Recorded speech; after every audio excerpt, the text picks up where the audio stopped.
வணக்கம் நேர்களே, எல்லோருக்கும் இனிய புத்தாண்டு நல்வாழ்த்துக்கள். நான் உங்கள் ஆஸ்ட்ரோ பூர்ணா. இன்னைக்கு நாம பார்க்கக்கூடிய பதிவு பாத்தீங்கன்னா 2026 ஜனவரி மாத பலன்கள்.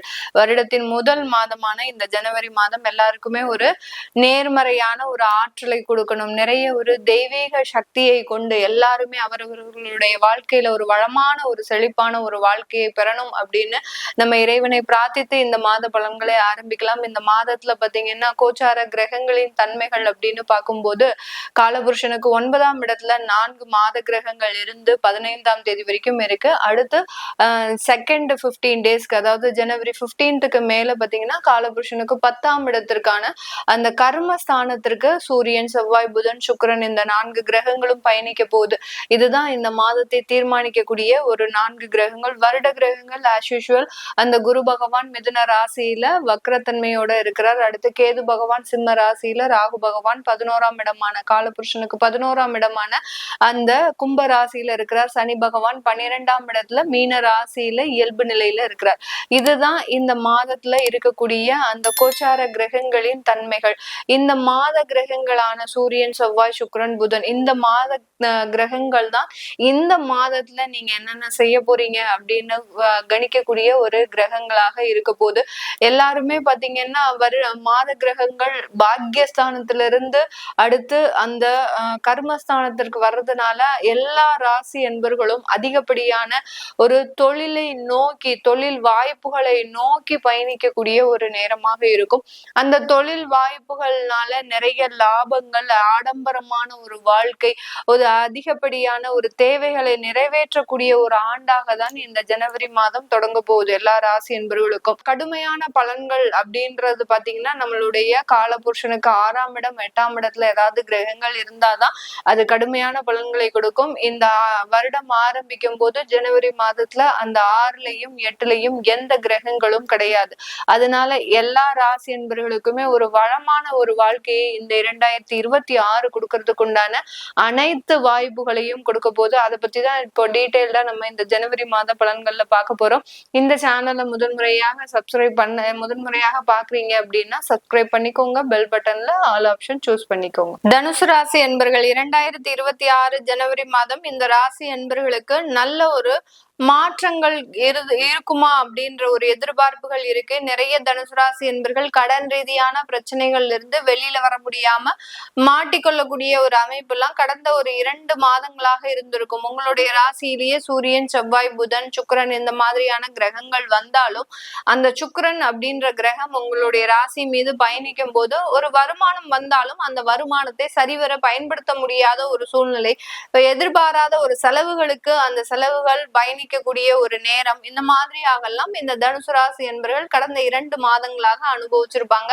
இதுல நிறைய பேருக்கு வேலை இழப்புகள் அப்படின்றது ஒரு அக்டோபர் மாதத்துல இருந்து அதிகரிச்சுட்டு வந்துகிட்டே இருக்கு. எதிர்பாராத வேலை இழப்புகள் தான் இந்த தனுசு ராசி என்பவர்களுக்கு.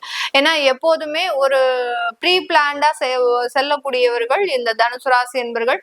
அந்த எதிர்பார்ப்புகள் இல்லாமல் பயணிக்கும் போது எதிர்பாராத விதமாக சில தொல்லைகள் வரும்போது அதை சமாளிக்க முடியாமல் தவிக்கக்கூடிய ஒரு அன்பர்களாக தான் இந்த தனுசு ராசி என்பர்கள் இருக்கிறாங்க. இது ஜனவரி மாதம் இந்த 2026ல நல்ல ஒரு மாற்றங்களோடு துவங்கக்கூடிய ஒரு ஆண்டாக தான் இருக்க போது. இந்த ஜனவரி மாதத்துல ஆஃப்டர் 15 டேஸ்க்கு அப்புறம் பாத்தீங்கன்னா ஜனவரி 15ல இருந்தே பாத்தீங்கன்னா 4 கிரகங்களின் சேர்க்கை உங்களுடைய ராசிக்கு 2ஆம் இடத்துல இருக்கு. அதனால வருவாயை நோக்கி நீங்க பயணிக்கக்கூடிய ஒரு நேரமாக இருக்கும். வேலையை விடணும் அப்படின்னு நினைச்சவங்க கூட வேலையை விடாம கொஞ்சம் அங்க பொறுமையாக நிதானத்தோடு கையாண்டு அந்த வேலையில் இருக்கக்கூடிய சில நெருக்கடிகள் எல்லாம் தீர்க்கறதுக்கு உண்டான ஒரு மாதமாக தான் இந்த ஜனவரி மாதம் இருக்க போது. 3ஆம் இடத்துல ராகு பகவான். இதனால இளைய சகோதர சகோதரிகளிடம் தேவையில்லாத கருத்து வேறுபாடுகள், தேவையில்லாத சண்டை சச்சரவுகள், சொத்துக்கள் ரீதியான ஒரு அங்காளி பங்காளி சண்டை இதெல்லாமே இருக்கக்கூடிய ஒரு மாதமாக தான் இருக்கும். இது இன்னும் கொஞ்சம் விக்ரஸ் ஆகிறதுக்கு உண்டான ஒரு தருணமாக தான் இந்த ஜனவரி மாதம் இந்த தனுசு ராசி என்பர்களுக்கு இருக்க போகுது. 4ஆம் இடத்துல அர்த்தாஷ்டம சனி இயல்பு தன்மையோட இருக்கிறதுனால உடல் பலவீனங்கள் அப்படின்றது கண்டிப்பாக ஏற்படக்கூடிய ஒரு தருணம். என்னதான் நீங்க சுறுசுறுப்பாக செயல்பட முயற்சி செய்தாலும் அங்க ஒரு சோர்வு அப்படின்றது இந்த தனுசு ராசி என்பர்களுக்கு இருக்கும். உடல்ல அயன் சம்பந்தப்பட்ட சில குறைபாடுகள் ஏற்படக்கூடிய ஒரு மாதமாக இருக்க போகுது.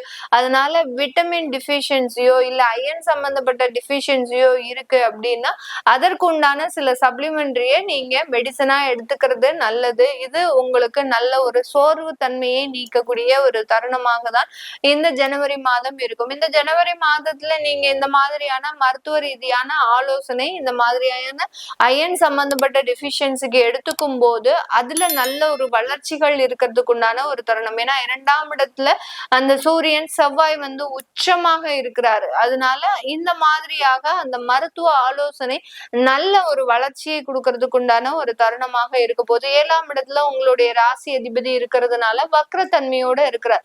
இதனால கணவன் மனைவி அப்படின்ற ஒரு அமைப்பு பாத்தீங்கன்னா கொஞ்சம் பிரிவுல இருக்கிறதுக்கு உண்டான ஒரு தருணமாக இருக்கும். கடந்த ஒரு 2 மாதங்களாகவே அப்படித்தான் இருக்கு.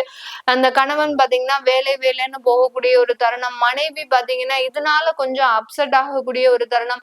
மனைவிக்கு உடல் ரீதியான தொந்தரவுகள் இருந்தாலும் அந்த கணவர் நம்மளை கண்டுக்கலையே அப்படின்ற மாதிரியான சில ஏக்கங்கள் ஏற்படுவதற்குண்டான ஒரு அமைப்பாக இருக்கும். இது ஜனவரி மாதத்துல கொஞ்சம் கொஞ்சமாக தீர்வதற்குண்டான ஒரு தருணம். பெரிய அளவுக்கு பிரிவுகள், பெரிய அளவுக்கு கோபங்கள், பெரிய அளவுக்கு சண்டைகள் இத மாதிரியாகலாம் எதிர்பார்க்க வேண்டிய ஒரு அவசியம் இல்லை இந்த தனுசு ராசி என்பர்களுக்கு.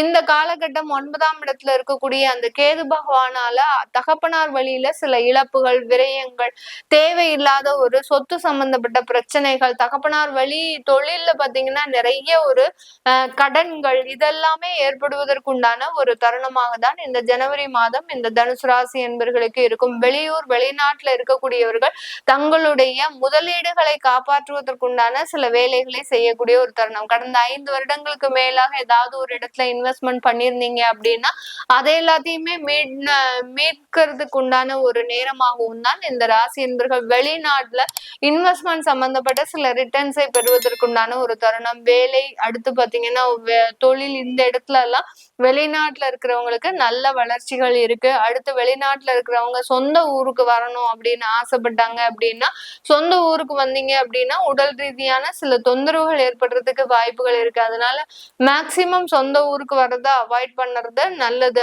ஏன்னா அந்த அர்த்தாஷ்டம சனி அப்படின்றது ரொம்ப பொறுமையா காத்துட்டு இருக்கும். அதாவது எப்பண்டா நம்மளுடைய சொந்த இடத்திற்கு வருவோம், வரவும் ஏதாவது ஒரு தேவையில்லாத குடைச்சல்களை கொடுக்கறதுக்கு தயாராக இருக்கும். அதனால தனுசு ராசி என்பவர்கள் வெளிநாட்டுல இருக்கிறீங்க அப்படின்னா நீங்க வர வேண்டிய காலம் 2027க்கு மேல வந்தா போதும். இப்போதைக்கு எந்த விதமான ஒரு முயற்சியும் செய்ய வேண்டாம். இல்ல மேடம் நான் சும்மா வெக்கேஷனுக்கு வந்துட்டு போலாமா அப்படின்னு கேக்குறவங்க தாராளமா அதெல்லாம் பண்ணிக்கலாம். பெர்மனண்டா இங்க வரணும் அப்படின்னு நினைச்சீங்கன்னா 2027க்கு மேலதான் நீங்க வரக்கூடிய ஒரு தருணமாக இருக்கும். இதனால அந்த குடும்பத்துல இருக்கக்கூடிய சில பிரிவுகள்லாம் அதிகரிக்கிறதுக்கு உண்டான ஒரு தருணமாக இருக்க போது. இந்த தனுசு ராசி என்பர்கள் தன்னுடைய மாணவ பருவங்களாக இருக்கிறீங்க அப்படின்னா வெளிநாட்டுல நல்ல ஒரு நிரந்தர வேலை வாய்ப்புகளை பெறுவதற்குண்டான ஒரு நேரமாகவும் அந்த நிரந்தர வேலை வாய்ப்பின் மூலமாக நல்ல வருமானத்தை சம்பாதிக்கக்கூடிய ஒரு அமைப்பாகவும் இருக்க போது. அடுத்து பாக்கியஸ்தானாதிபதி உங்களுடைய 2ஆம் இடத்துல இருக்கிறதுனால அப்பா எதிர்க்கிற மாதிரி எடுத்து உங்களை ஒரு சப்போர்ட் பண்றதுக்கு உண்டான ஒரு அமைப்பாகவும் தான் இருக்கும். இது எல்லாமே நம்ம கோச்சார நிலவரப்படி பலன்களை கணிச்சு சொல்லியிருக்கிறோம். உங்களுடைய சுய ஜாதக திசாபுத்தி பலன்களை பார்க்கணும் விருப்பப்படுறவங்க கீழே இருக்கிற நம்பருக்கு வாட்ஸ்அப்ல அப்பாயின்மெண்ட் வாங்கிக்கிட்டு நீங்க கன்சல்ட் பண்ணிக்கலாம். உங்களிடமிருந்து விடைபெறுவது உங்கள் ஆஸ்ட்ரோ பூர்ணா. நன்றி, வணக்கம்.